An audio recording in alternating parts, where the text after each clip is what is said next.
ces camps de réfugiés en Grèce et en Turquie et l'accueil qui est fait à ces milliers de personnes dans notre pays.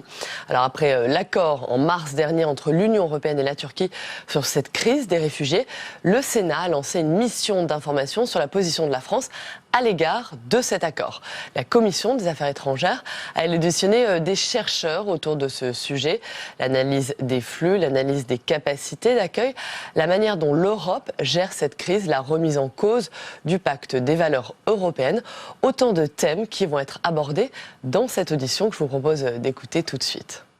On a naturellement la question européenne et de voir comment l'Europe gère et finalement ce qu'on ne peut pas appeler un accord, mais plutôt une transaction, ceci avec beaucoup de difficultés qui vont peut-être même jusqu'à une certaine forme de remise en cause un peu du pacte de valeurs européennes, tout ceci étant particulièrement grave, la réaction de l'Europe, et puis naturellement aussi toutes les questions qui sont liées au fond des choses, et donc à la situation dans les pays sources, et notamment les aides au développement et les perspectives d'évolution de ces pays sources. Tout ceci nous pose en effet donc de nombreuses questions sur lesquelles ce que je vous propose, c'est de faire une intervention liminaire, chacun d'entre vous, et puis ensuite que vous puissiez répondre aux questions des membres de la commission. Et donc, je vais vous passer tout de suite la parole. Dans quel ordre, monsieur le recteur, d'abord? L'ordre alphabétique. Mais... Alors, allons-y. C'est à vous. Merci beaucoup. Voilà, Monsieur le Président, Mesdames et Messieurs les sénateurs, merci d'abord de votre accueil et de votre écoute. La situation, en fait, est assez grave, puisque c'est l'avenir de l'Union européenne qui est en cause. Donc, vous me permettrez de tenir des propos qui ne seront pas très adoucis. Et pour cela, je voudrais répondre à 3 points. Premier point, quelle est la nature de cette migration, sachant que je me concentrerai sur ce que j'appelle les migrants venus de Mésopotamie, c'est-à-dire de Syrie et d'Irak. Deuxièmement, l'analyse de la réaction des pays européens, comme l'a souhaité Monsieur le Président. Et troisièmement, je dirais quelle politique étrangère pour les futurs mois. Sur le premier point, la nature de cette migration est assez spécifique, c'est-à-dire que dans un premier regard, on pourrait penser qu'il s'agit d'une migration classique, certes intense, mais qui est liée à un conflit civil. Et nous savons bien dans l'histoire que chaque fois qu'il y a une guerre civile, nous avons des populations qui, pour assurer leur survie, quittent leur territoire et vont jusqu'au premier territoire où elles peuvent se trouver en sécurité. Ce qui peut paraître également classique, c'est que l'exode se prolonge au fil des années, tout simplement parce que le conflit perdure dans les territoires d'origine. C'est ce qui se passe toujours, comme dans la guerre de l'ex-Yougoslavie, où les exodes n'ont cessé qu'après les accords de Dayton. Et en même temps, ce qui est classique, c'est la dimension réémigration, c'est-à-dire que lorsque les possibilités de revenir sont faibles et que le premier pays de refuge n'offre pas des conditions satisfaisantes, eh bien, on cherche ailleurs une solution plus satisfaisante.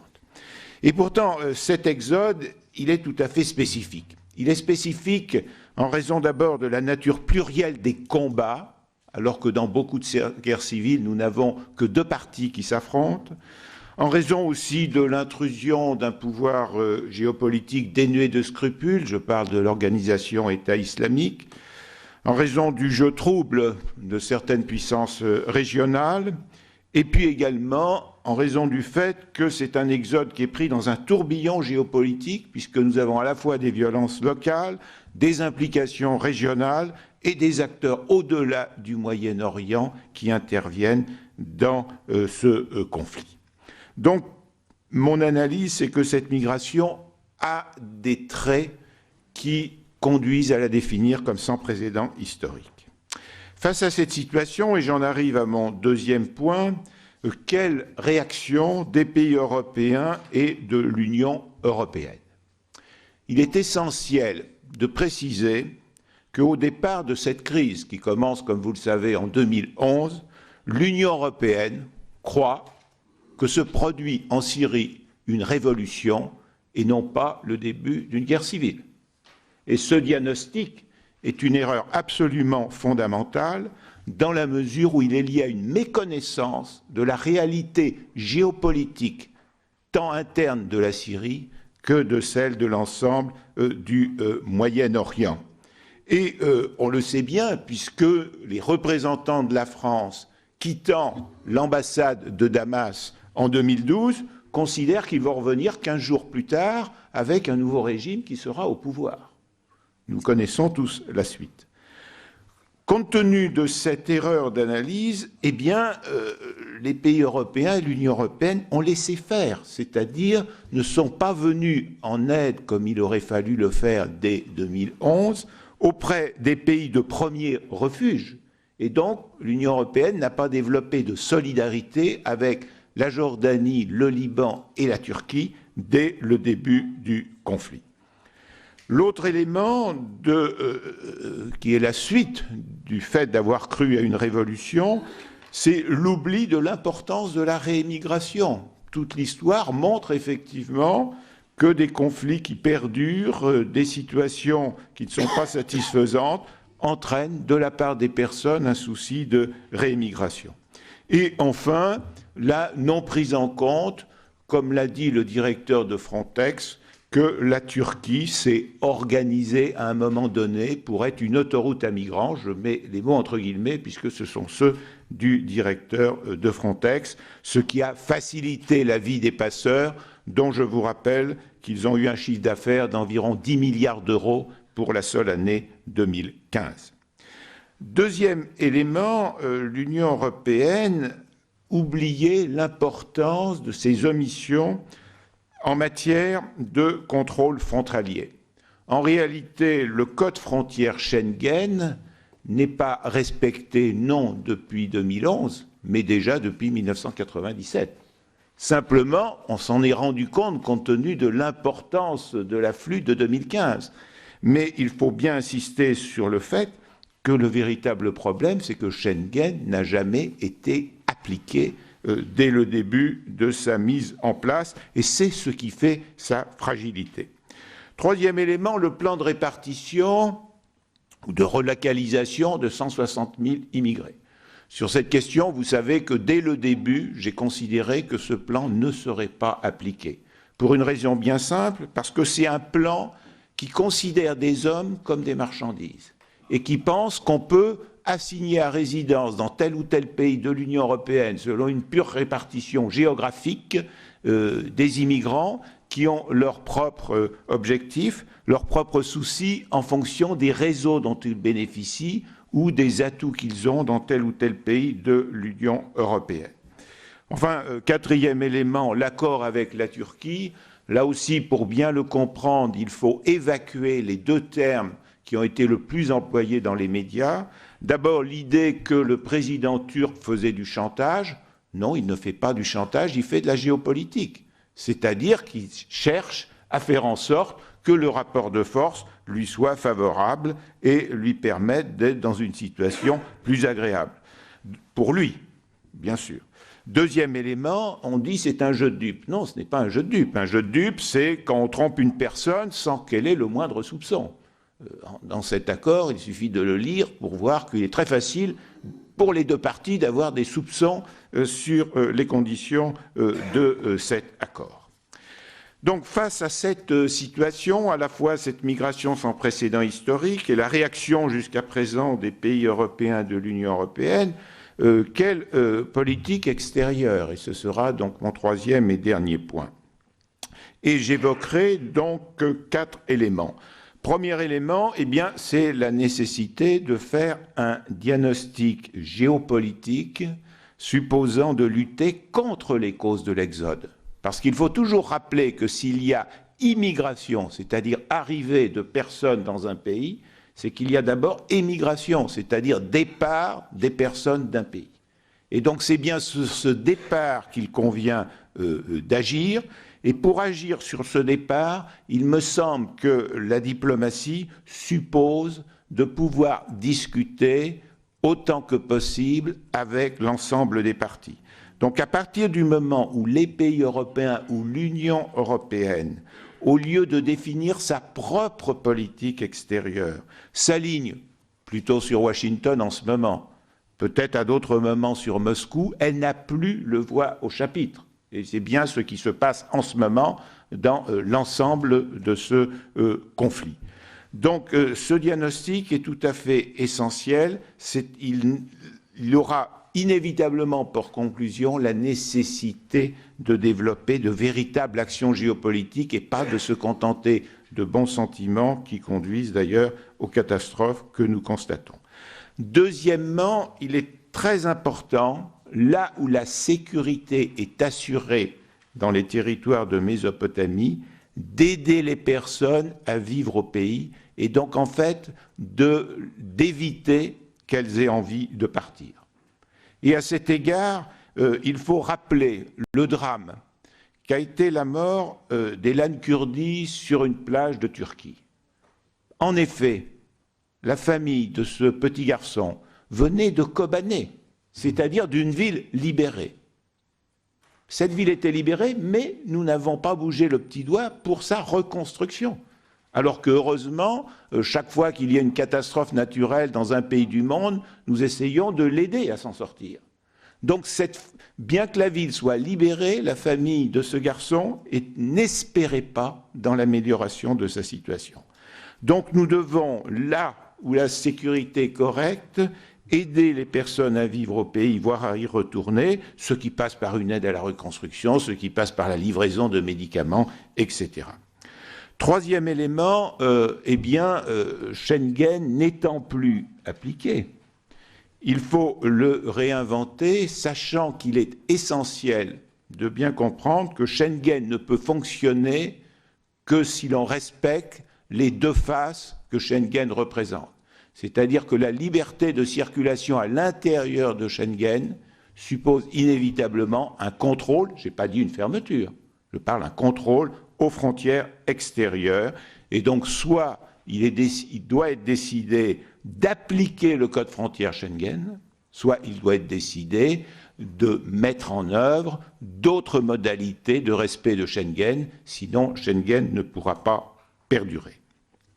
Enfin, quatrième point, il s'agit donc d'organiser la réémigration de telle façon que l'on ne permette plus aux passeurs de profiter de la pauvreté des migrants. Cela signifie, par exemple, que les hotspots qu'il a été décidé d'installer en Grèce ne devraient pas être en Grèce, mais ils devraient être en Jordanie, au Liban ou en Turquie, donc dans les pays de premier refuge, puisque tous les migrants qui arrivent dans les hotspots de Grèce ont déjà financé les passeurs. Et en même temps, nous voyons bien le rôle de la Turquie, puisque si depuis les accords avec la Turquie, il y a eu une diminution du passage en mer Égée, cela prouve en même temps que la Turquie a les moyens de fermer sa porte, ce qu'elle n'a pas souhaité faire pour des raisons géopolitiques dans les mois qui ont précédé. Donc en conclusion, quelle situation? Des peuples qui souffrent, des hommes qui meurent lors de leur exode, des mafias de passeurs qui s'enrichissent, et nous, pays européens, nous avons fait comme si c'était la fin de l'histoire, alors que la géopolitique reste un élément fondamental de compréhension de l'histoire que nous vivons aujourd'hui, et donc nos pays et l'Union européenne doivent effectuer une révolution mentale et comprendre que pour exercer un rôle utile à la paix et au développement dans le monde, il faut aussi comprendre les rapports de force. Merci. Merci beaucoup, monsieur. Et maintenant, je passe la parole à Yves Pasquot, donc directeur des politiques de migration et de mobilité à l'European Policy Center. Monsieur le Président, merci. Mesdames et Messieurs les sénateurs, bonjour. Merci pour cette invitation pour venir discuter de cette question ô combien sensible depuis un certain nombre de mois et qui risque évidemment de continuer à nous intéresser et à être au sommet de l'agenda politique européen des États membres pendant encore de nombreuses semaines, malheureusement de nombreux mois et peut-être de nombreuses années. Professeur Dumont faisait état d'une erreur d'analyse à laquelle j'ajouterais peut-être et certainement de la part de l'Union européenne, ce qui est principalement le domaine que j'aborderai dans le cadre de cette courte présentation, une impréparation. Une impréparation des États membres de l'Union européenne à la situation que nous connaissons aujourd'hui.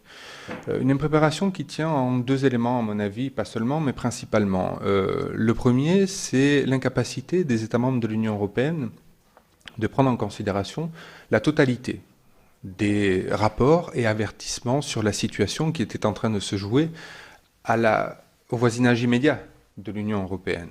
Il ne s'agissait pas ici de lire les différents rapports de quelques organisations internationales qualifiées par certains de droits de l'hommistes, mais simplement aussi de lire les rapports publiés par l'agence européenne Frontex, de lire les rapports publiés par le Haut Commissariat aux réfugiés des Nations Unies, de lire les rapports du Programme alimentaire mondial pour se rendre compte que les millions de personnes qui avaient quitté le conflit syrien, mais pas seulement, irakiens, afghans, érythréens, somaliens, étaient sur la route et qu'ils avaient cherché une protection temporaire, entre guillemets, au plus près de la zone de conflit, mais que la situation dans laquelle ils vivaient dans ces régions et dans ces pays-là n'était plus supportable et qu'il fallait chercher des meilleures conditions de vie ailleurs.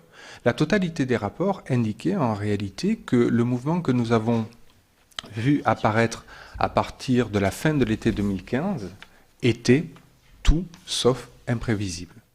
Je vous renverrai aux différents rapports, notamment du Commissariat des réfugiés aux Nations Unies, mais aussi de l'agence Frontex qui disait au troisième trimestre 2014, parmi les 140 000 Syriens qui résident en Égypte, nombreux, sont ceux qui ont pris la route pour aller vers le nord.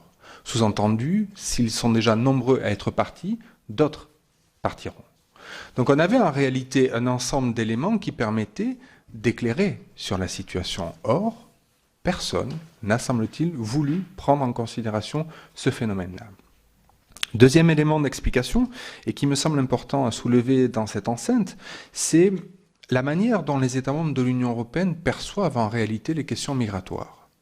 Ils les perçoivent de deux manières différentes qui ne permettent pas d'apporter une réponse appropriée à la situation. Premier élément, les États membres de l'Union européenne continuent à considérer que les politiques migratoires sont des politiques qui relèvent de la souveraineté nationale. Ce ne sont pas des questions européennes. Or, par définition, un mouvement migratoire est un mouvement transnational qui, plus est en direction d'un espace de liberté de circulation, d'un espace commun, doit faire l'objet d'une prise en compte et d'une prise de décision commune. Aussi longtemps que les États membres de l'Union européenne considéreront que la question migratoire n'est pas une question européenne, alors nous ne serons pas capables de répondre en commun à ces questions-là. Deuxième élément qui, à mon avis, explique ou peut expliquer l'état d'impréparation, c'est la logique qui commande à la mise en œuvre de ces politiques, à la fois dans les États membres et par conséquent au niveau de l'Union européenne. Pour le dire assez simplement, la question migratoire au niveau de l'Union européenne est bloquée dans une logique affaires intérieures, est bloquée dans une logique ministère de l'Intérieur. Or, et la crise le démontre, ce qu'on qualifie à juste titre ou pas de crise, la situation démontre que ce que nous vivons ici est tout sauf une simple affaire d'affaires intérieures. Pour le dire assez simplement et pour donner une image, la question migratoire ne commence pas et ne se termine pas à la frontière, fût-elle la frontière extérieure de l'Union européenne. La question migratoire commence loin avant la frontière. C'est une question de politique étrangère. Et le professeur Dumont l'a très clairement souligné, et je pense qu'il n'est pas nécessaire d'expliquer cette chose-là ici, dans cette enceinte. C'est une question de politique étrangère. Mais la question migratoire continue longtemps après l'arrivée sur le territoire. Et c'est une question d'intégration. Ce qui veut dire simplement que si l'on veut sérieusement aborder la question migratoire, il faut aussi sérieusement penser la coordination des différents postes politiques, de la politique étrangère à la politique intérieure et aux politiques sur les territoires. Et en réalité, l'incapacité des États membres de l'Union européenne à sortir de ce schéma les a mis dans une capacité à répondre à la situation qui s'est déclenchée de manière brutale, et importante au mois d'août-septembre 2015. À défaut de planifier, donc à défaut d'agir, les États membres de l'Union européenne se sont retrouvés dans une situation de réaction. Et ici encore, nul besoin de dire que la réaction n'a jamais tenu lieu de politique. Et donc on s'est retrouvés à partir d'août-septembre 2015 dans une situation où nous avons cherché à réagir et sans pour autant apporter les réponses adéquates et nécessaires et sans pour autant que les réponses qui ont été prises ou les mesures qui ont été prises aient été suivies d'effets. Et je terminerai ma présentation par une présentation un petit peu synthétique, mais je pense que nous pouvons aborder la gestion de cette situation-là sous 3 angles. La réponse immédiate, celle que les États membres de l'Union européenne, au travers des institutions européennes, ont cherché à mettre en œuvre afin de répondre à la situation. Et cette réponse immédiate a pris tous les éléments d'une réponse opérationnelle. Donc, les États membres de l'Union européenne, en commun, ont cherché à opérationnaliser une réponse.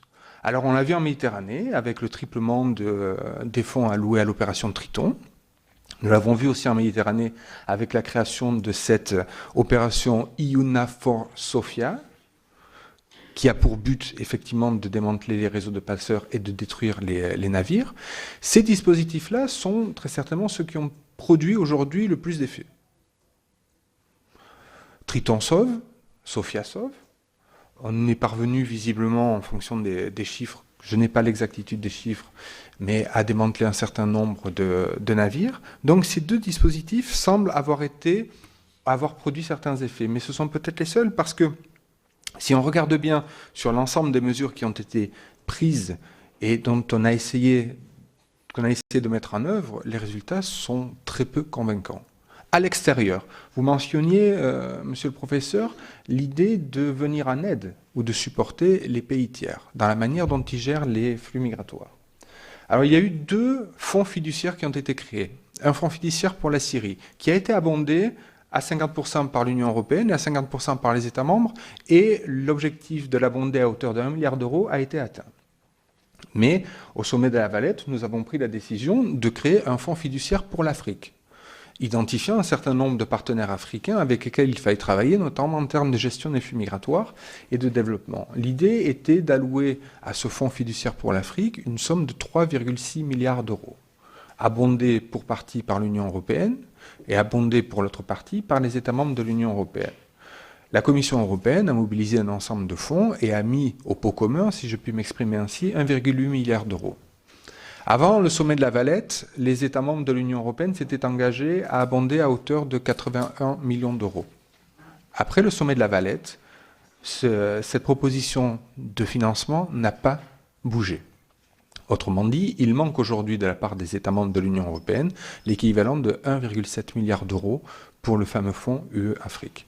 Donc on a là un premier élément qui démontre la difficulté de mettre en œuvre un ensemble de mesures qui ont été adoptées et qui tiennent essentiellement à la réticence d'un ensemble de partenaires européens à participer en commun, peut-être aussi parce qu'ils n'ont pas confiance dans les dispositifs qui ont été mis en œuvre. Deuxième élément pour l'aspect opérationnel, ce qui relève de la réaction au travers des hotspots, de la relocalisation et de l'accord UE-Turquie. L'idée des hotspots est une idée qui en réalité avait été présentée par la Commission européenne au mois de mai 2015 suite au naufrage dramatique en Méditerranée d'environ 1000 personnes. L'idée était effectivement d'instituer ces centres d'accueil et d'enregistrement pour ensuite pouvoir relocaliser des personnes. Les hotspots devaient visiblement être établis relativement facilement. On s'est rendu compte en réalité que cela était tout sauf facile, parce qu'il y a un ensemble de contraintes matérielles et de terrain qui n'ont pas permis de mettre en œuvre ces hotspots rapidement. Deuxième élément, la participation aux hotspots ou le fonctionnement des hotspots requiert la participation des autres États membres de l'Union européenne, en termes financiers, en termes matériels et en termes humains. Or, ce dont on se rend compte aujourd'hui, c'est que depuis la conclusion de l'accord UE-Turquie, la Commission européenne a fait un ensemble de calculs en disant qu'il nous faut tant de personnes qui seraient envoyées par les États membres de l'Union européenne au soutien des autorités grecques dans les hotspots. Je voudrais simplement vous donner quelques chiffres ici pour vous montrer à quel point nous sommes loin du compte. Le Bureau européen d'appui en matière d'asile a demandé à ce que 400 interprètes soient envoyés sur les hotspots. Les États membres de l'Union européenne, collectivement, ont proposé d'envoyer 118 interprètes et aujourd'hui, 63 seulement ont été déployés. Quand on connaît la difficulté et la sensibilité de la question des personnes qui arrivent pour identifier s'il s'agit de demandeurs d'asile, de réfugiés ou de personnes qui ont d'autres volontés, la question de l'interprétariat est déterminante. Or, nous n'avons pas les moyens pour procéder aux entretiens parce que nous ne disposons pas des interprètes. Deuxième élément, les experts. Le Bureau européen d'appui en matière d'asile a demandé 472 experts. 470 ont été proposés par les États membres. Les États se sont engagés à en envoyer 470. Aujourd'hui, seuls 67 sont arrivés.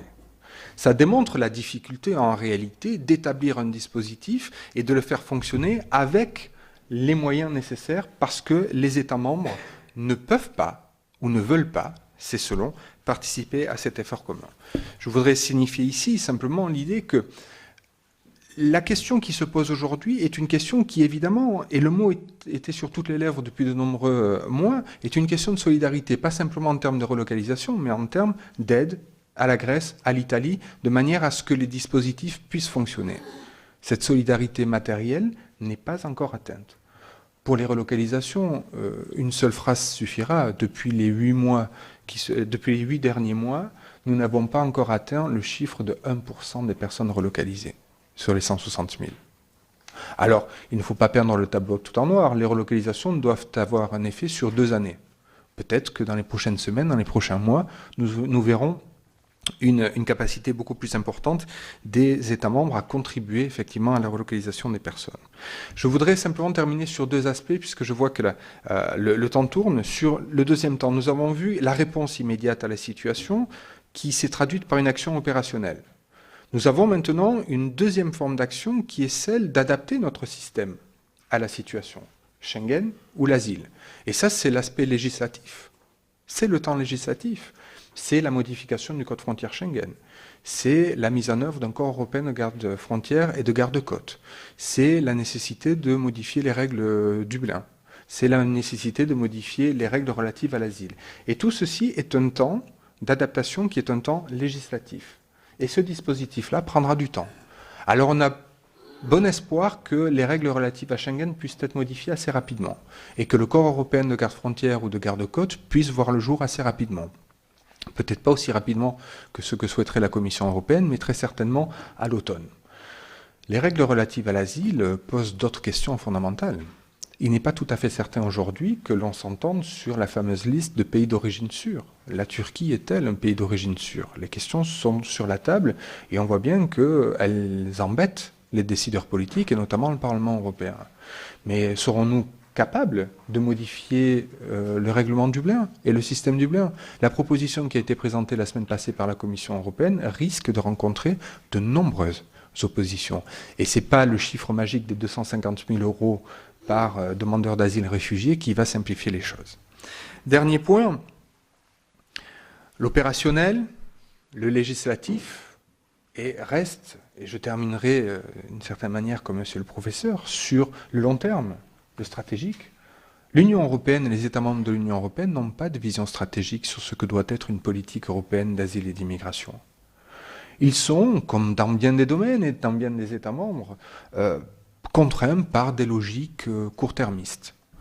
Nous étions parmi les premiers, et peut-être même les seuls, en janvier 2014, dans l'organisation pour laquelle je travaille, à indiquer aux chefs d'État ou de gouvernement qu'au moment de la définition des orientations de l'espace de liberté, de sécurité et de justice, il fallait entamer un travail de long terme. Et pas simplement se poser la question de savoir à quoi ressemblerait la migration dans les 5 prochaines années, mais dans les 10, 15, 20 ou 25 prochaines années. La mobilité humaine telle qu'elle se présente aujourd'hui ne sera très certainement pas la même demain.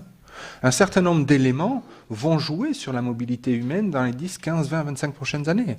Ce ne sont pas simplement les conflits et les questions démographiques qui sont en jeu. Ce sont évidemment les questions climatiques. Mais l'urbanisation du monde est un facteur de mobilité extraordinairement important.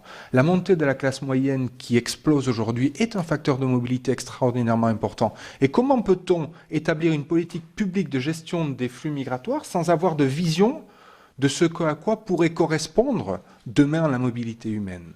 Donc ce travail-là n'a pas été fait. Et il n'a pas été fait ou il est en train de commencer à être fait sur la capacité, comme je le disais tout à l'heure, d'avoir une lecture transversale de ce que doit être une politique migratoire. Où commence-t-elle? Elle ne commence pas sur le territoire de l'Union européenne, elle commence à l'extérieur. Donc comment est-ce que nous sommes en capacité de prévoir? Comment sommes-nous en capacité de planifier? Comment sommes-nous en capacité de répondre?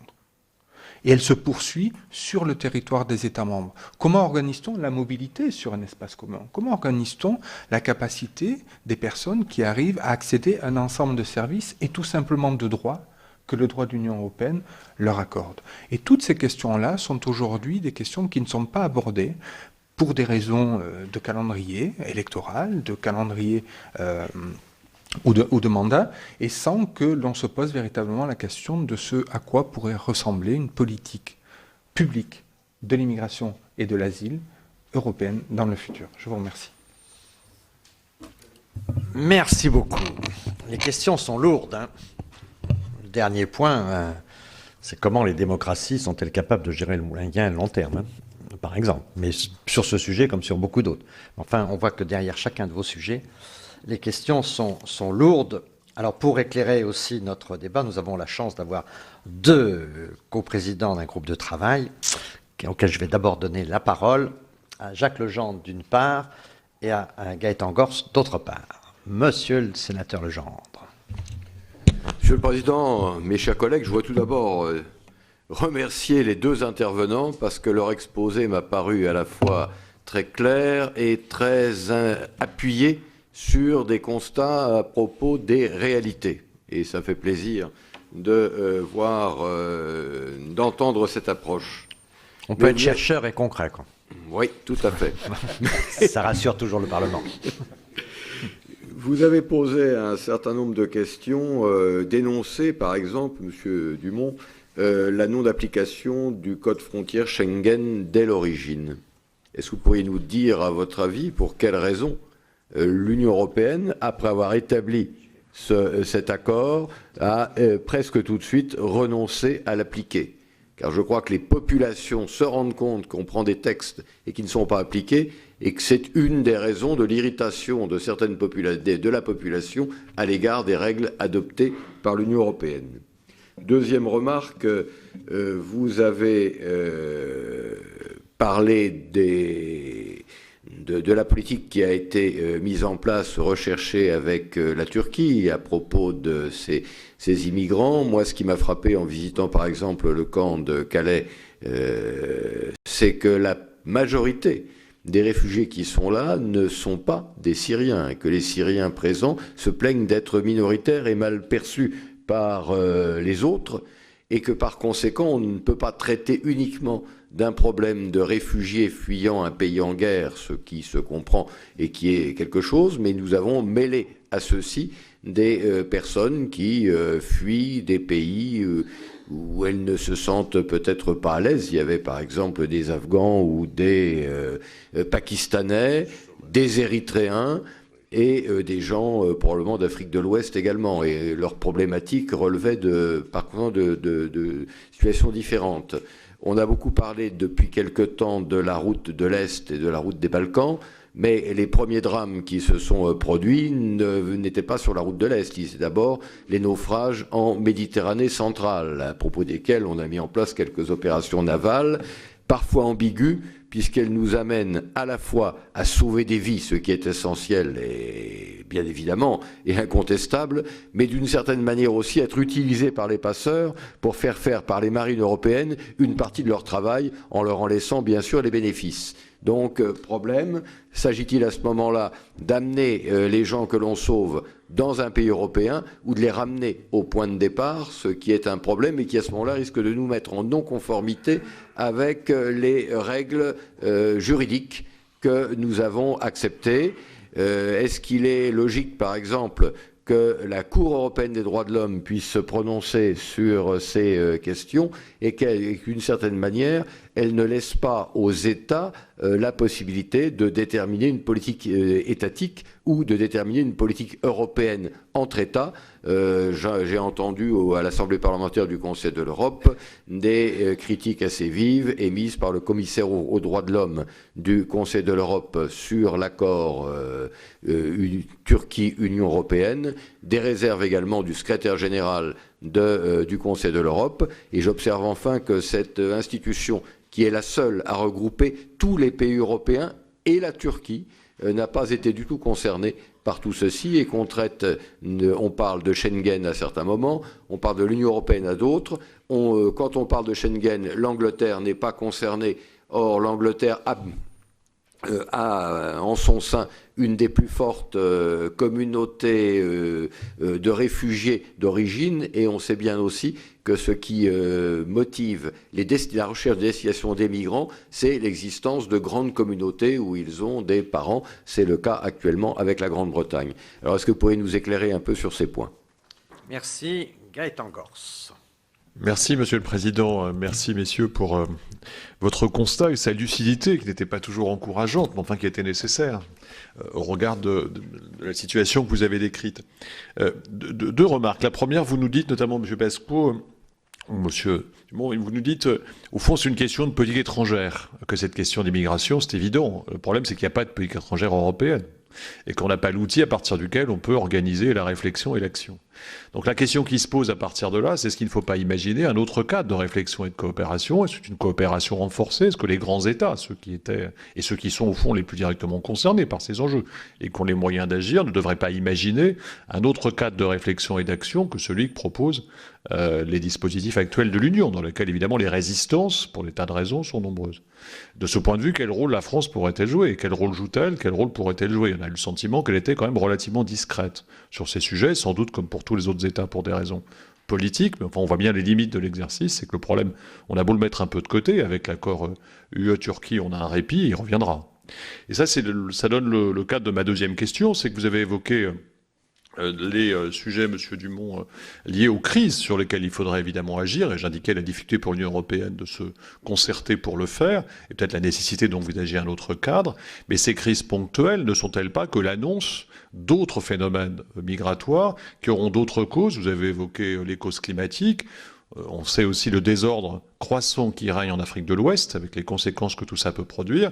Autrement dit, nous ne sommes pas là confrontés à un problème auquel on pourrait espérer apporter une réponse à partir des situations qui font naître ce problème. C'est sûr qu'il faut y travailler, essayer d'avoir une concordance entre notre politique militaire, notre politique étrangère et notre politique migratoire, mais on voit bien que d'autres problèmes vont se poser très vite. Est-ce que ça ne doit pas nous amener à reconsidérer la façon dont nous travaillons avec ces territoires? Je pense notamment sur l'Afrique de l'Ouest. Est-ce que là encore une initiative française européenne ne serait pas indispensable en termes d'accompagnement et de développement? Mais comme on sait que la poussée démographique et les difficultés économiques vont être telles que ça ne suffira pas à résoudre la question des migrations, est-ce que nous ne devons pas réfléchir à d'autres types d'échanges et de flux migratoires avec ces territoires? Et est-ce que c'est envisageable, à la fois techniquement et politiquement, de penser que nous pourrions organiser les arrivées et les départs sur le sol européen des populations qui autrement vont continuer à taper à la porte de l'Union européenne? Enfin, dernière question, sur la définition même du réfugié. Ce que disait Jacques Legendre montre bien toujours l'incertitude qui peut exister.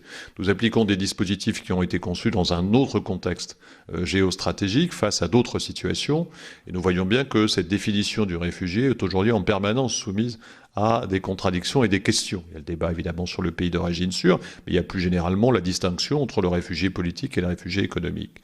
Sur nos amis afghans par exemple, la situation est à la fois politique et économique. C'est extrêmement difficile d'apporter une réponse satisfaisante.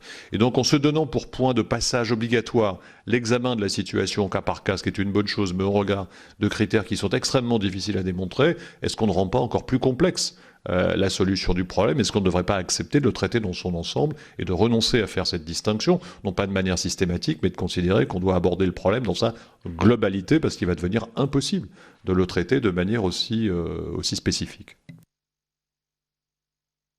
J'ai une dizaine encore là, donc ce que je vous propose c'est d'arrêter à 10h40 pour laisser 10 minutes à chacun des orateurs pour pouvoir répondre avant notre prochaine audition à 11h.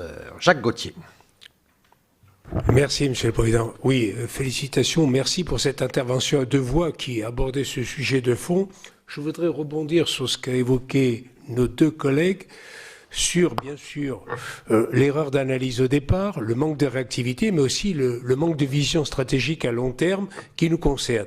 Mais je voudrais revenir sur la différence des deux immigrations, celle qui vient du Levant, dont on sent qu'elle est avant tout humanitaire, liée à une menace physique, liée à la guerre civile que vous évoquez, et celle qui vient du Sud Sahel, qui est totalement économique et qui perdurera, même si un jour nous arrivons à régler le problème du Levant.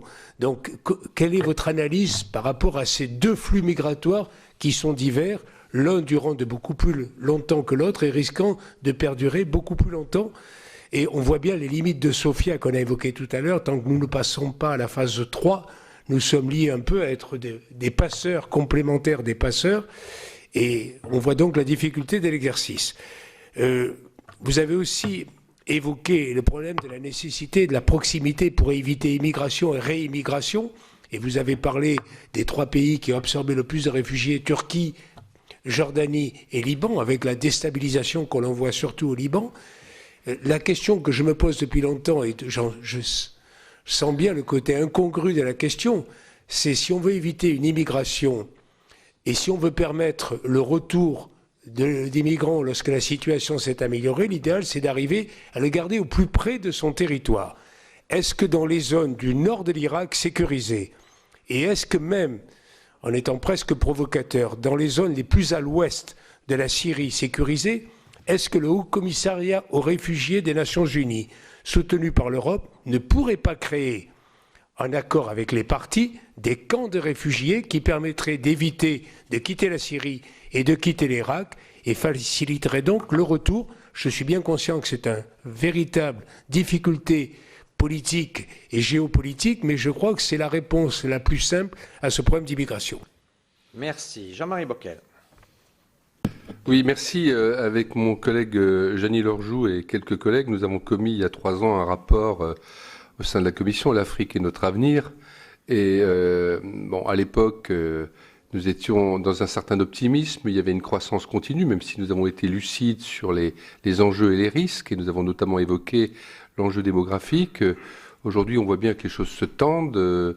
Il y a à la fois la dimension de sécurité, la dimension économique et évidemment d'immigration infra-africaine très importante, mais aussi maintenant à travers le Maghreb, d'immigration très forte vers l'Europe. Et quand on voit les perspectives démographiques, les perspectives climatiques, les enjeux de guerre et de paix, etc., et la mauvaise gouvernance qui reste encore très prégnante, même s'il y a des progrès ici ou là, on a évidemment un tableau qui va bien au-delà de tout ce que vous avez pu évoquer. Et j'aurais été content de connaître un peu, je dirais, votre vision de cet avenir, quoi, parce que là, franchement, c'est une autre histoire. Merci. Christian Cambon. Merci, Président. Sur le long terme, est-ce qu'on ne peut pas... Est-ce qu'on n'a pas le devoir de revisiter les politiques de développement qui sont en quelque sorte la signification d'un échec, notamment des pays européens en la matière dans ce domaine? Est-ce qu'on va élaborer des politiques d'immigration qui n'ont du reste pas vraiment le soutien des opinions publiques? Regardons tout autour de nous, regardons des pays comme l'Autriche, voyons ce qui est en train de s'y passer. Dans le même temps, on continue à engloutir des sommes colossales en matière de développement et de coopération, 30 milliards pour le Fonds européen pour le 11e FED, rien que cette somme, si on y ajoute le fonds SIDA et bien d'autres. Or, on voit bien qu'une bonne part de cette immigration, comme le disait Jacques, est liée à une motivation économique pour nombre d'entre eux. Des régimes autoritaires, il y en a toujours eu. En Érythrée, en Somalie, ce ne sont pas quand même des parangons de démocratie. Or, jamais on n'a vu autant d'immigration. Moi, j'étais de passage il y a un mois à Mayotte. Quand on voit ce qui est en train de s'y passer, avec plus de 130 ou 140 000 clandestins qui arrivent, y compris d'Afrique, et qui rentrent par cette porte sur le territoire européen. C'est pas tellement le régime des Comores ou des régimes africains qu'ils contestent, c'est simplement qu'ils ne peuvent pas manger. Et on se souvient bien que le petit Tunisien vendeur d'oranges qui s'est fait brûler ne demandait pas plus de démocratie, il voulait simplement pouvoir vivre de son travail. C'était ça l'origine de ce printemps arabe. Donc quelque part, est-ce qu'il ne faut pas revoir sérieusement ces politiques de développement? Le patriarche maronite du Liban que nous recevions avec le président Larcher disait avant-hier, c'est pas les dispositifs d'accueil, c'est pas les politiques des visas que nous voulons. C'est simplement donner à la fois des conditions de paix et de développement pour que ces gens restent chez eux. Parce que de toute façon, si on les accueille ici en Europe, ils ne reviendront pas. Contrairement à ce que tout le monde croit. Ils ne reviendront pas et à la deuxième génération, il a expliqué amplement qu'ils oublient le fait qu'ils étaient libanais, ils s'installent ici et qui viendra les remplacer? Il dit bien évidemment, ce sera les Daesh, enfin tous ces gens qui, eux, ont besoin effectivement d'implanter leur influence sur ce territoire. Donc en d'autres termes, est-ce qu'il ne faut pas revoir fondamentalement, pas simplement au niveau français, la France fait ce qu'elle peut, elle en a fait beaucoup plus que bien d'autres, mais une politique européenne et une politique des pays occidentaux en matière de développement, parce qu'encore une fois, les sommes sont considérables. Hein, les boucles du Niger ont englouti des milliards, et quand on voit la situation du Mali, on se demande franchement où est passé tout cet argent. Donc est-ce qu'il ne faudrait pas là avoir un autre regard sur la politique de développement, puisque la première nécessité de tous ces peuples, le premier désir, c'est de vivre en dignité, de pouvoir manger et de pouvoir s'y développer. Quel est votre sentiment sur ce sujet? Merci. Alain Gournac. Je voudrais remercier les deux intervenants qui ont été très intéressants et très complémentaires. Et après Christian Cambon, puisque vous réalisez des études, est-ce qu'aujourd'hui on peut avoir une évaluation de ceux, alors je ne parle pas simplement des Syriens, c'est très important parce qu'il en arrive de partout, de ceux qui sont amenés à rester et ceux qui sont amenés à retourner vers leur pays, parce que je ne sais pas s'ils seront très heureux, je partage l'analyse, de fait venir ici, ils viennent ici pour essayer de trouver manger, du travail, ainsi de suite. Mais c'est pas leur souhait profond. Est-ce que vous avez une évaluation? Je sais que c'est pas facile. Et la deuxième question est simple, ça a été évoqué, je crois que Jacques l'a évoqué, il y a un projet de contrôle des côtes libyennes.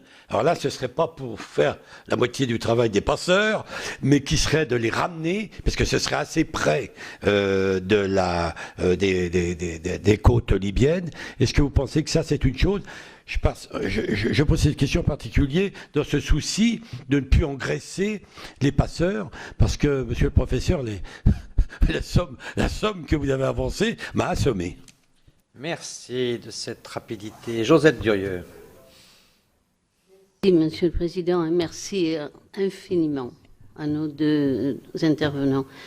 Par rapport à ce que vous avez dit, Monsieur Pasco, vraiment, vous avez eu raison d'insister sur la non-volonté de l'Europe, vraiment de saisir la réalité de la situation. Nous sommes un certain nombre à siéger au Conseil de l'Europe. 47 pays membres, dont les 28. Vraiment, moi je voudrais dire ici à quel point il y a eu un déni de la part de l'Europe. Absence de solidarité totale. Et pourtant, le seul discours que l'on entendait, il était humanitaire. Parce qu'il ne fallait surtout pas s'engager plus loin. Et dans la réalité, un véritable déni. Les explications, parce que vous avez parlé de solidarité, vous avez dit n'a pas voulu, vous avez raison, il faut insister, égoïsme, individualisme, nationalisme. Malheureusement, c'est à ajouter au tableau gris que nous pouvons faire de l'Europe aujourd'hui. Je l'ai vécu de façon dramatique par moments, cette absence de volonté. La deuxième remarque, monsieur le professeur Dumont, vous avez parfaitement raison de dire que les hotspots auraient dû être établis dans les pays qui étaient les premiers pays d'accueil, Liban, Turquie et Jordanie. Et là, il fallait les aider, vraiment. Ça non plus, nous ne l'avons pas fait. Et par rapport à la Turquie, j'aurais presque envie de dire qu'il y avait un autre déni, tellement nous n'avons pas dit à quel point les efforts de la Turquie étaient exceptionnels, hein, avec vraiment une intention politique derrière, d'en faire une vitrine. Mais enfin, l'effort était là. Par contre, professeur Dumont, moi je suis allée à Kobané en juin 2014. Je ne sais pas si c'était le meilleur endroit pour reconstruire cet îlot coincé entre Daesh d'un côté et la Turquie de l'autre. Mais les hautes potes dans les pays frontaliers voisins, oui. Il y avait une proposition de la France et de Laurent Fabius, de les aménager très vite en suivant les zones pacifiées dans les zones de conflit. Mais insistons sur ce que nous avons à faire, et si vous êtes entendu mieux que nous, insistez plus que vous ne le faites. Alors, ma question quand même pose un autre problème concernant la France. Pays de droit d'asile, il y a eu plus d'offres de la part de la France que de demandes. Vous avez une analyse à faire là-dessus? Et surtout, ça a été dit par Gaëtan Gors et pas les autres, c'est le moment pour vous d'intervenir et de nous aider à anticiper sur les problèmes liés au réchauffement climatique, parce que ce sera plus des milliers, ce sera des millions de personnes qui seront mises en mouvement. Peut-être que c'est le moment d'insister davantage de votre part et de nous aider à définir les stratégies. Merci. Claude Malhuret.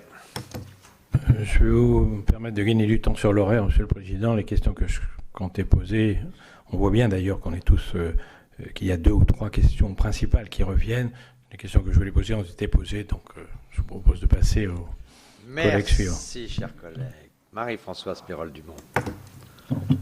Oui, merci messieurs pour les éléments de réflexion que vous nous avez apportés ce matin et qui montrent bien que les raisons des migrations sont multiples. Jacques Legendre vient de le dire, et qu'elles vont se poser à nous sur la durée, pour la multiplicité justement de ces raisons.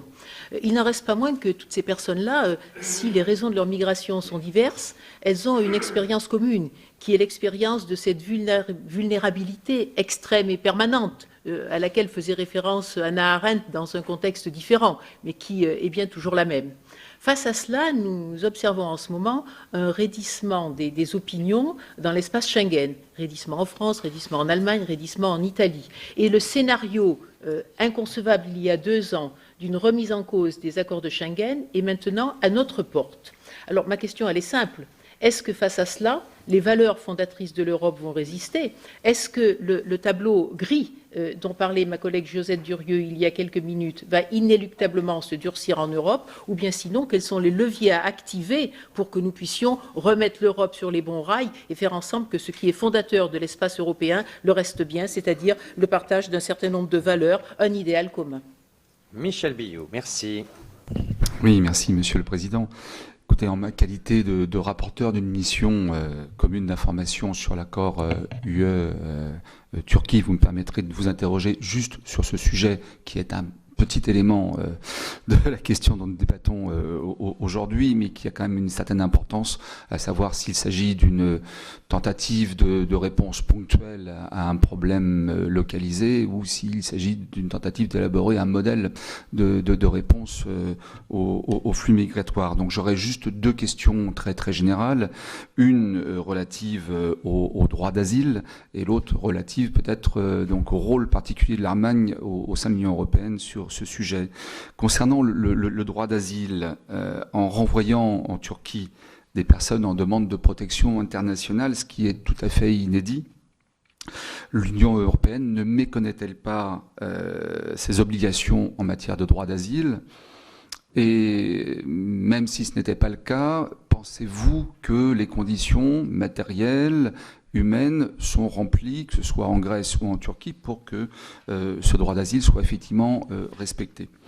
Mon autre question concerne, je dirais, les conditions de négociation et notamment le rôle très très particulier de l'Allemagne, puisqu'on a plutôt le sentiment que c'est un accord Allemagne-Turquie qui a été négocié. Pensez-vous que ce qui justifie la démarche de ces pays tient dans l'idée d'avoir un rôle de leadership positif en Union européenne, ou au contraire est une réaction un peu désespérée à la passivité et au manque d'implication des autres États membres? Je vous remercie. Merci. Hubert Falco. Oui, Monsieur le Président, merci. L'analyse qui vient de nous être faite est claire et préoccupante. Je ne vais pas revenir sur tout ce qui vient d'être dit. J'ai écouté mon collègue qui parlait effectivement, puisqu'il y a beaucoup travaillé, de l'Afrique en disant « l'Afrique est notre avenir ». Moi, je dirais que l'Afrique est une poudrière et l'Afrique est le problème à venir. Je suis un Européen convaincu, donc je l'ai toujours été, mais je suis choqué d'entendre, comme dans votre analyse, vous en avez fait le constat, que la question migratoire n'est pas européenne. La question de la couleur des fraises est européenne, la question migratoire n'est pas européenne. Donc, pour un Européen convaincu, je suis choqué. Donc, je voulais avoir votre avis sur l'Algérie et les menaces qui arrivent. Et donc, comment allons-nous faire face, nous qui sommes en face de l'Algérie? Vous savez, les côtes méditerranéennes sont totalement en face de l'Algérie. Je crois que c'est le problème à venir, et le problème à venir très rapidement. Merci. Gisèle Jourda. Elle n'est pas là, si. Tout dernièrement, donc le 6 mai dernier, Jean-Claude Juncker a fait part donc de toutes ses craintes par rapport à la politique donc que mettrait en place donc l'Autriche par rapport au col du Brenner, en mettant un dispositif anti-migrants.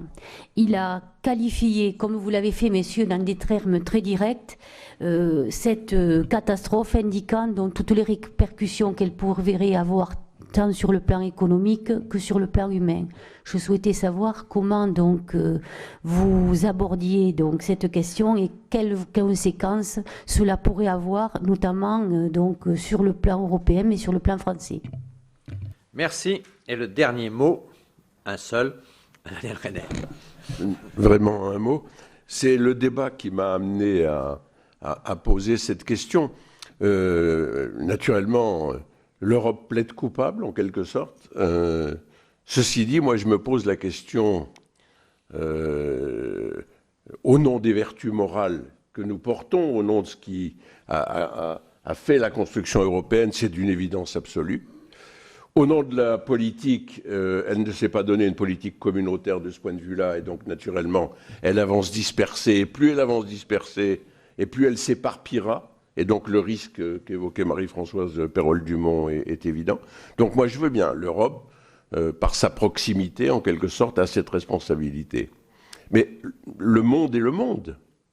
Où est l'ONU dans cette affaire? Question tout à fait fondamentale. D'autres pays peuvent estimer avoir une responsabilité, y compris sur ces régions, où ils ont à la fois une histoire et une activité. Alors, n'interprétez pas ce que je veux dire en disant on va se dédouaner facilement, en disant c'est aux autres de faire et pas à nous. Pas du tout. Je pense que vraiment on a à faire mieux que ce qu'on a fait jusqu'à présent. Mais pour autant, ne portons pas en quelque sorte seuls cette responsabilité. Utilisons les créneaux qui existent. Dieu sait que l'ONU s'intéresse à ces questions migratoires depuis toujours. Et donc, où est-elle aujourd'hui dans cette question particulière qui touche exclusivement l'Europe? Merci beaucoup. Alors, monsieur le professeur, monsieur le chercheur, alors peut-être qu'on peut commencer dans l'autre sens, non? Très bien, très bien. Alors, comme ça, monsieur le professeur, vous prendrez les questions qui n'ont pas été traitées par... Merci pour ces très nombreuses questions. Je ne suis pas certain que nous allons parvenir à répondre à toutes celles d'entre elles, mais... J'imagine, monsieur le professeur, que vous répondrez à celles auxquelles je n'ai pas pu répondre.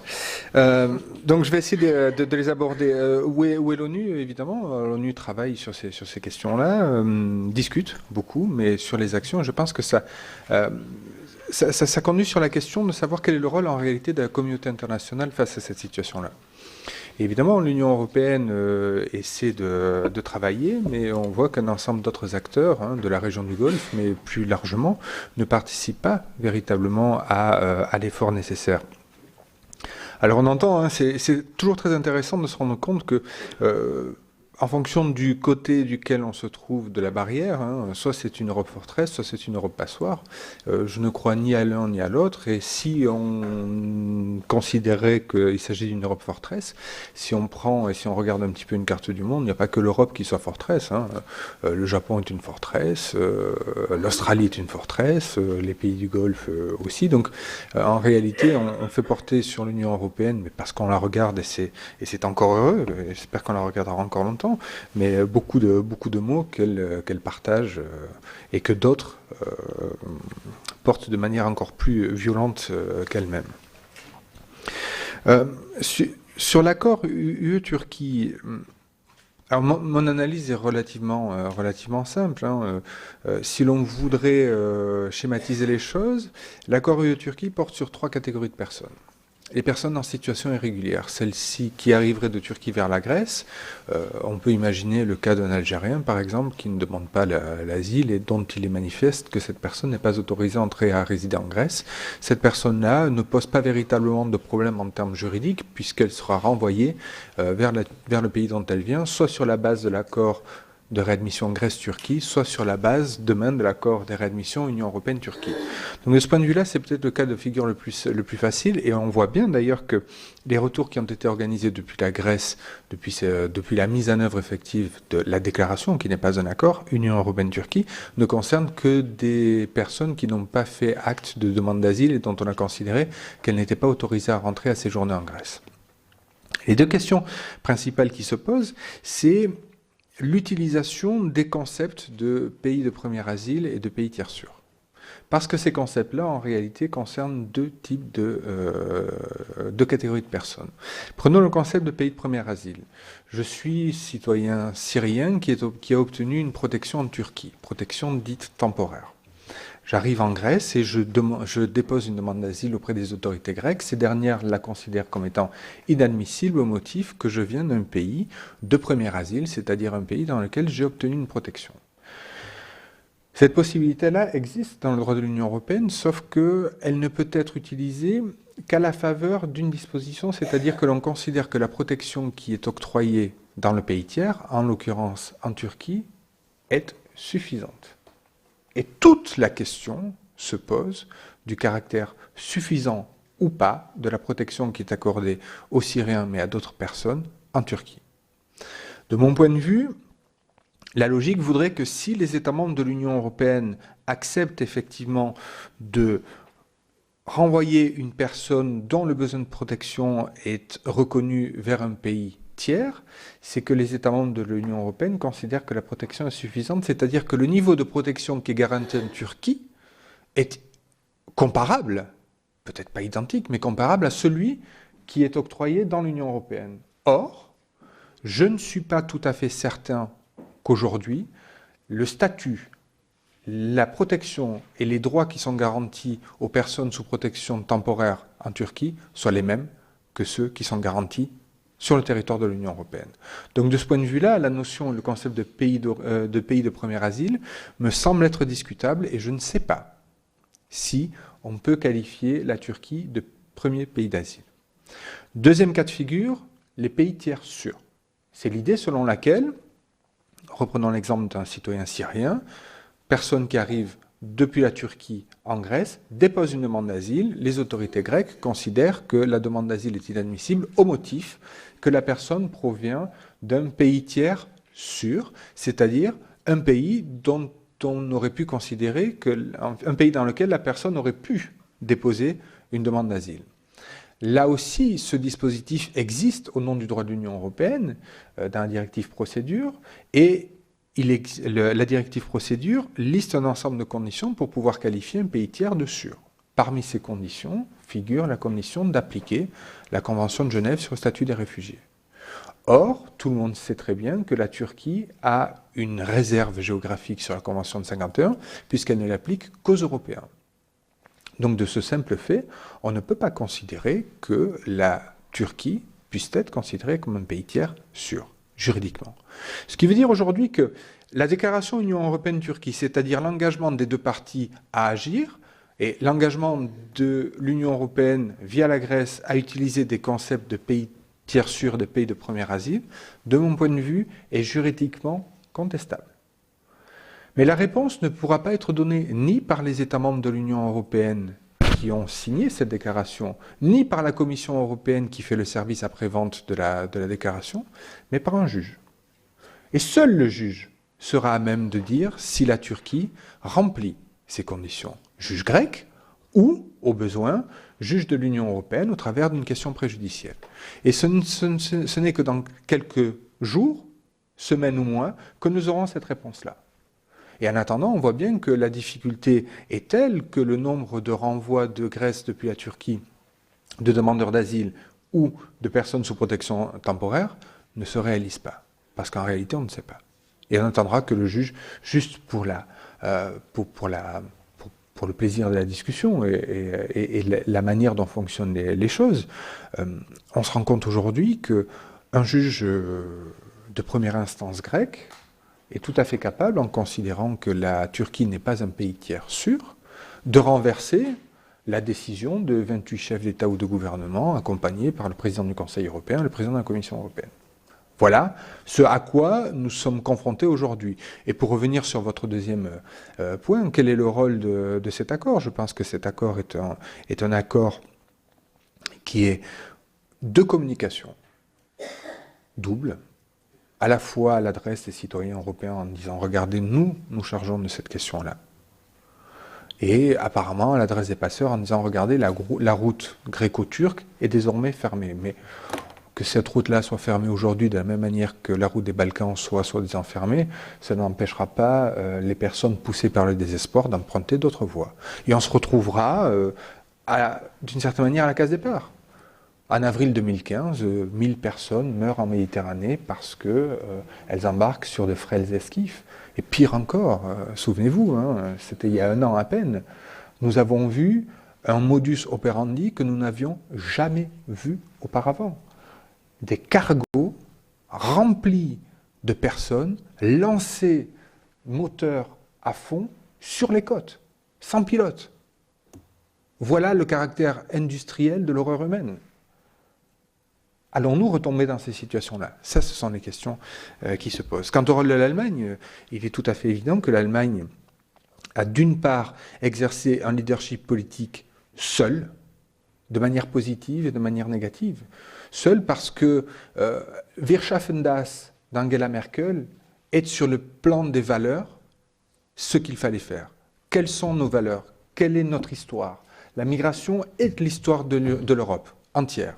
Pas simplement de l'Union européenne, mais du continent. Elle a existé, elle existe, elle continuera à exister. Quelles sont nos valeurs vis-à-vis de ce phénomène-là? Le problème du Wir schaffen das, c'est qu'on a peut-être oublié que nous avons un espace de liberté de circulation commun. Nous sommes en train d'essayer d'établir un marché européen du travail. Donc, toutes les questions qui relèvent de la question migratoire sont aujourd'hui des questions communes. Et on ne peut pas agir de manière unilatérale. Alors positivement sur le terrain des valeurs comme l'a fait la chancelière, ou négativement sur le terrain sécuritaire comme le font Viktor Orban et d'autres personnes. Donc dans un contexte commun, l'unilatéralisme est un problème. Et aujourd'hui, Madame la chancelière Merkel, en disant « nous allons accueillir », s'est retrouvée bien seule en réalité.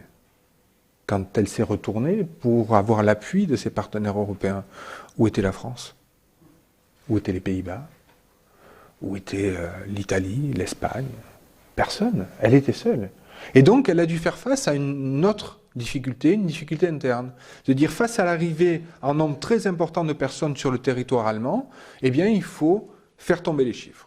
Et faire tomber les chiffres, c'est l'accord, la négociation avec la Turquie.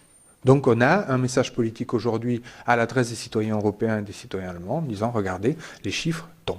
Et effectivement, il est tout à fait significatif aujourd'hui, quand on prend les communiqués de presse Frontex, de voir que le nombre d'arrivées a chuté. Mais il augmente par ailleurs. Mais on a un message politique relativement fort. Je terminerai sur la dernière minute qui me reste sur une question beaucoup plus large et qui relève en réalité de la capacité des États membres de l'Union européenne dans le cadre des institutions communes d'organiser et de prévoir. Il y a peut-être 2 voire 3 cercles concentriques. Il y a un premier cercle aujourd'hui, il a été fait mention de l'Algérie, et je ne cacherai pas les propos d'un éminent géopolitiste ou géopolitologue avec qui nous entretenions en réunion fermée à Bruxelles, qui disait « Nous avons déjà beaucoup de mal à gérer la situation syrienne, on a beaucoup de mal à gérer une crise. Il va falloir gérer cette crise rapidement parce que 2 crises à la fois, c'est pas possible. » Et cet éminent spécialiste disait très clairement, le prochain sur la liste, c'est l'Algérie. Et comme vous le disiez, l'Algérie, il n'y a plus qu'à traverser la Méditerranée. Donc on va avoir une question qui va se poser assez rapidement. Et je n'évoque pas ici la question de la Libye.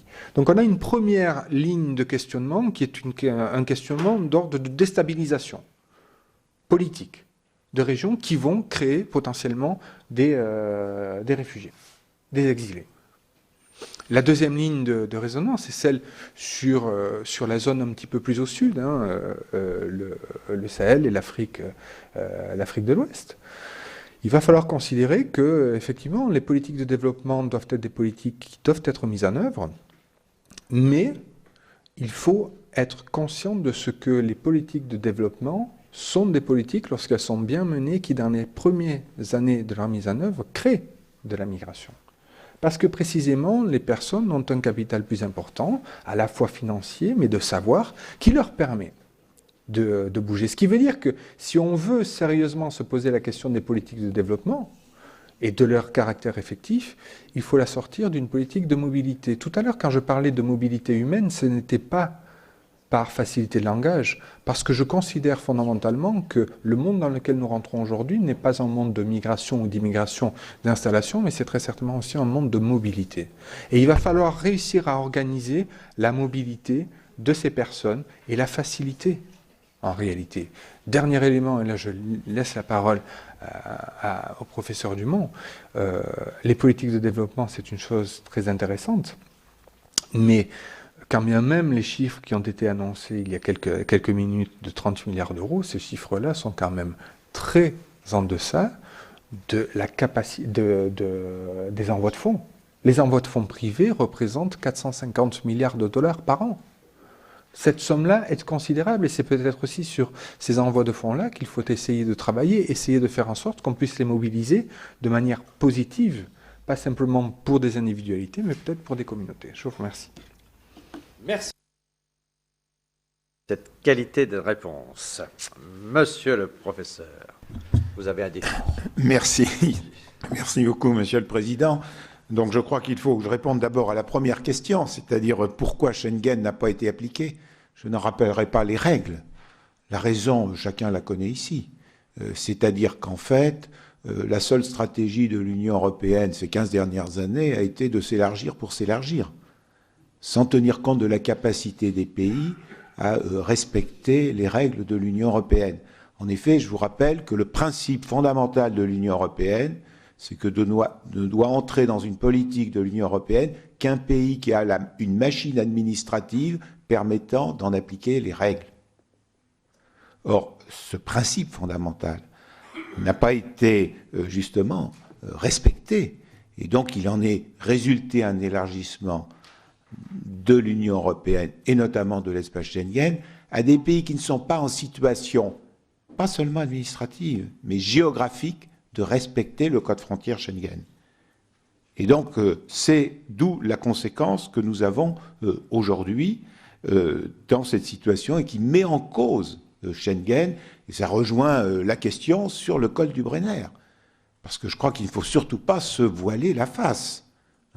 Schengen, aujourd'hui, est malheureusement plus près de la tombe que de la renaissance. Alors je pense qu'il vaudrait mieux faire un diagnostic précis et considérer qu'il est près de la tombe si on veut arriver à ce que ce soit un phénix.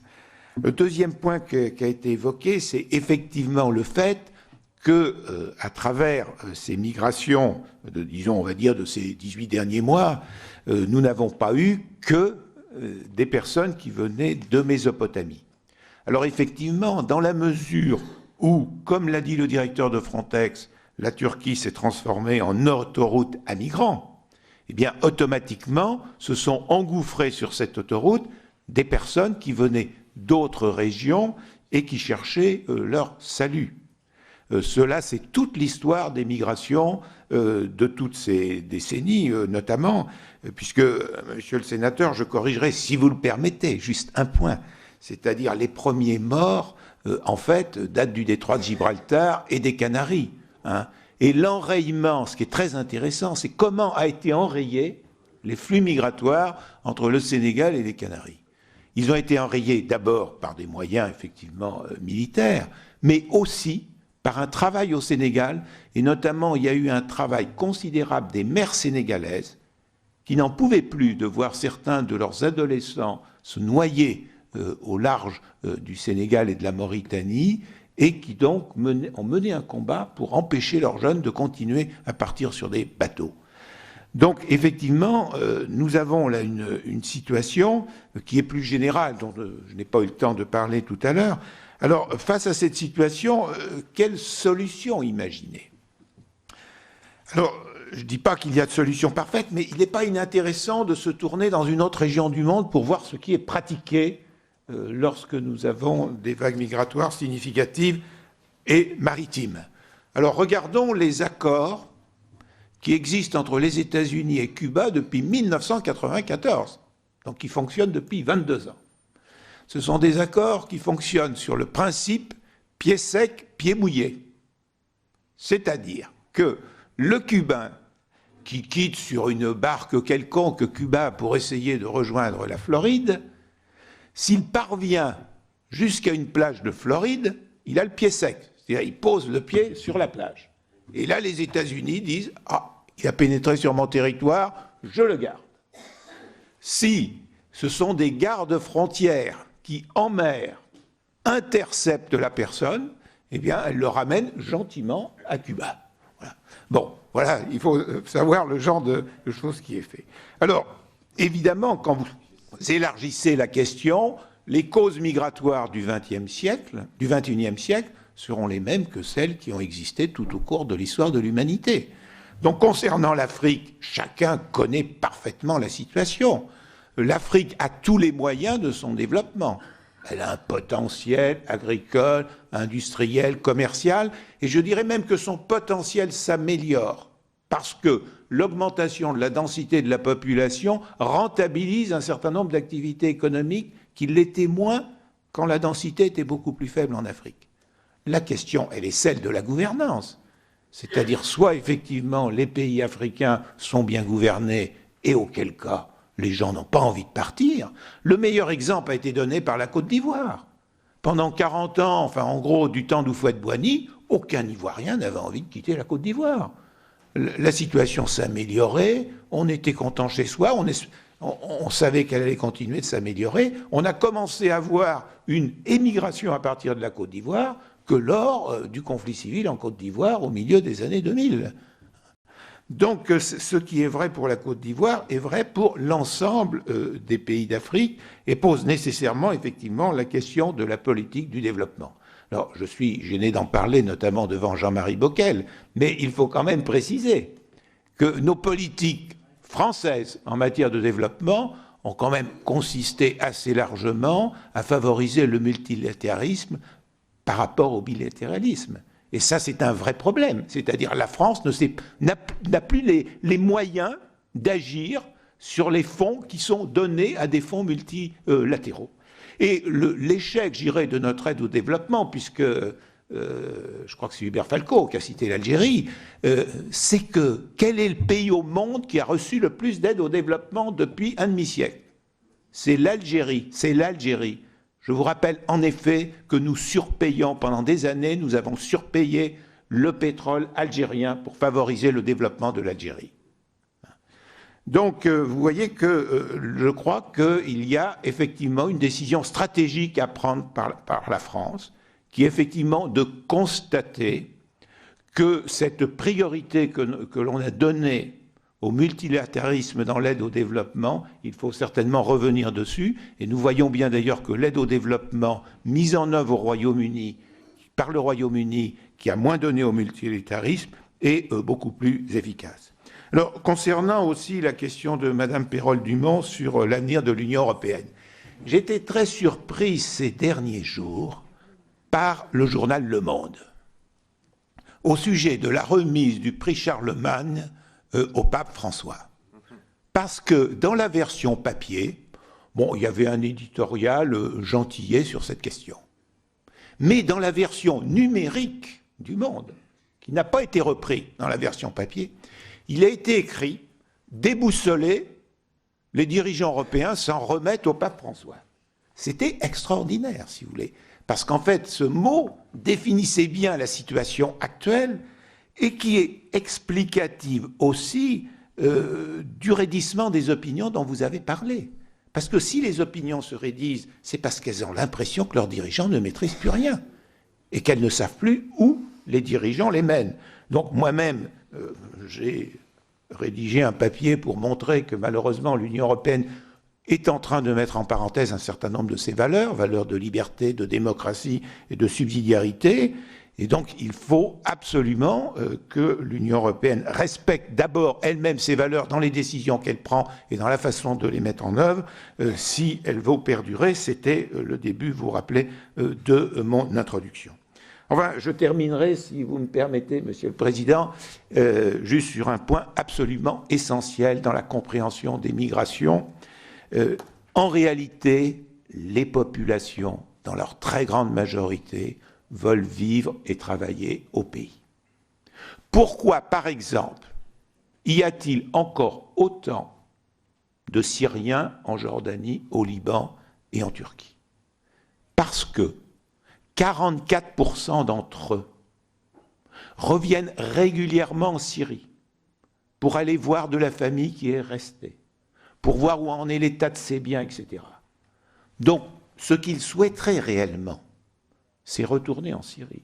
C'est-à-dire que les choses s'apaisent. Donc, il ne faut pas, je dirais, encourager les départs. Par contre, il faut aider les pays dans le pays, et chacun sait bien ici qu'entre nous, d'un point de vue purement financier, ça coûte beaucoup moins cher d'aider un Syrien en Syrie que d'intégrer un Syrien en France. Et donc ça, c'est un point absolument essentiel, et donc qu'il faut garder à l'esprit, et donc cela suppose en particulier, effectivement, d'aider les Syriens chez eux, alors que nous avons mis en place un certain nombre de décisions politiques aujourd'hui qui empêchent de le faire.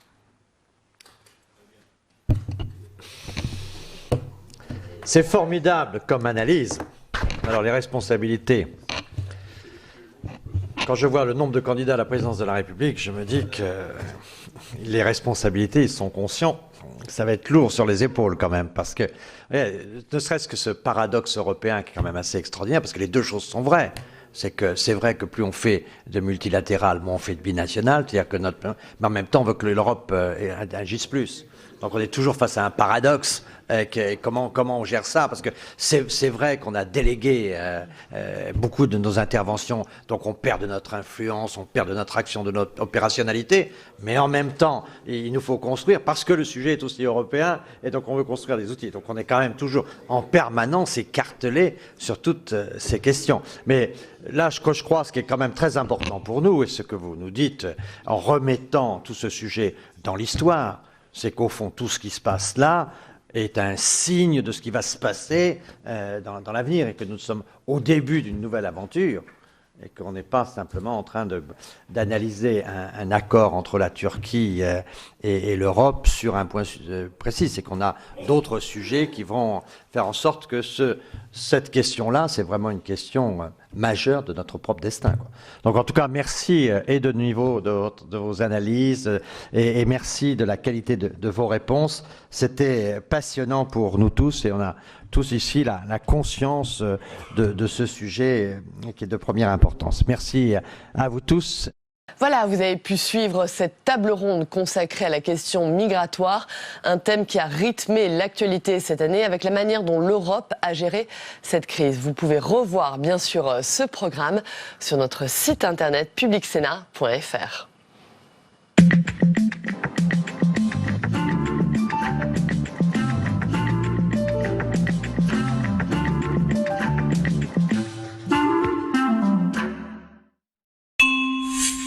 Vos rendez-vous avec Public Sénat. Le Tour de France est un événement sans égal quand il célèbre la fraternelle communion des hommes, quand il offre aux supporters l'opportunité de toucher l'étoffe des héros et de pousser les champions dans la pente. On n'a pas une connaissance homogène des phénomènes et de l'attitude.